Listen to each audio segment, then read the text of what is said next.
আপনারা সবাই বিভিন্ন ধরনের চিকেন রেসিপি ট্রাই করেছেন।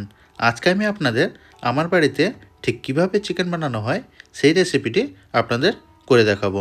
তার জন্য আমি এখানে 1 কিলো চিকেন নিয়ে নিয়েছি। চিকেন আমরা একসঙ্গে ম্যারিনেশন করে দেব। ম্যারিনেশনের জন্য আমি 3টে মিডিয়াম সাইজ আলু মাঝখান থেকে কেটে 6 পিস করে নিয়েছি এবং 3টে মিডিয়াম সাইজ পেঁয়াজ পাতলা করে কেটে দিয়েছি। তার সঙ্গে আমি 150 গ্রাম টক দই দিয়ে দেব। এরপরে 2 চা চামচ আদা রসুন বাটা এবং 10 ml মতো সরষের তেল দিয়ে দেব। এবার এক এক করে আমরা মশলা দেব, যেমন 1 চামচ হলুদ গুঁড়ো, স্বাদ মতো নুন, 1 চামচ লাল লঙ্কা গুঁড়ো, 1 চামচ কাশ্মীরি লঙ্কা গুঁড়ো, তার সঙ্গে 1 চামচ গরম মশলা গুঁড়ো এবং 1 চামচ ধনে পাউডার গুঁড়ো দিয়ে দেব।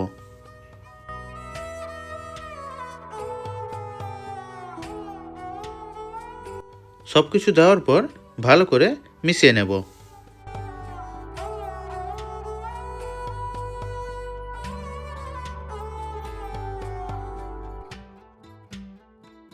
চিকেন মশলার সঙ্গে ভালো করে মেশানো হয়ে গেছে। এবার আধ ঘন্টা মতন আমরা ম্যারিনেট হতে রেখে দেব। এরপর কড়াইয়ের মধ্যে আমি সরষের তেল দেব। তেল গরম হয়ে গেলে আমি এখানে গোটা গরম মশলা দিয়ে দিচ্ছি, যেমন এলাচ, দালচিনি, তেজপাতা এবং 3টে লবঙ্গ। তারপর ম্যারিনেট করে যে চিকেন রেখেছিলাম সেই চিকেন এর মধ্যে দিয়ে দেব।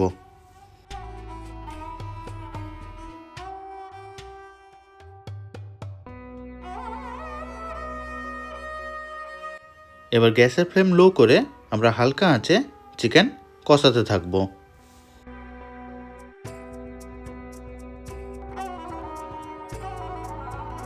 চিকেন থেকে দেখুন অনেকটা পরিমাণ জল ছেড়েছে। এই জল আমরা শুকিয়ে যতক্ষণ না পর্যন্ত তেল ছাড়ছে সেই পর্যন্ত কিন্তু আমরা চিকেন কষাতে থাকব। চিকেন কষানোর সময় আপনারা চাইলে ফ্লেভারের জন্য কাঁচা লঙ্কা দিতে পারেন অথবা নাও দিতে পারেন। এবার দেখুন চিকেন থেকে কিন্তু আমাদের তেল ছেড়ে দিয়েছে। এবার আপনি এর মধ্যে পরিমাণ মতন জল দিয়ে দেবেন। আপনি যতটা পরিমাণ ঝোল খেতে চান সেই পরিমাণ আপনি এর মধ্যে জল দিয়ে দিতে পারেন।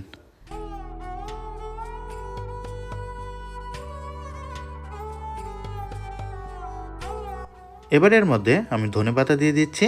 তারপর ঢাকা দিয়ে 10 মিনিট কুক করলেই আপনাদের চিকেন কিন্তু পারফেক্টলি তৈরি।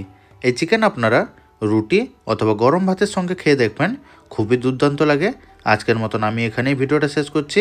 আপনাদের যদি ভিডিওটা ভালো লেগে থাকে আপনারা লাইক করবেন এবং চ্যানেলটি অবশ্যই সাবস্ক্রাইব করে দেবেন। আপনারা সবাই ভালো থাকবেন, সুস্থ থাকবেন।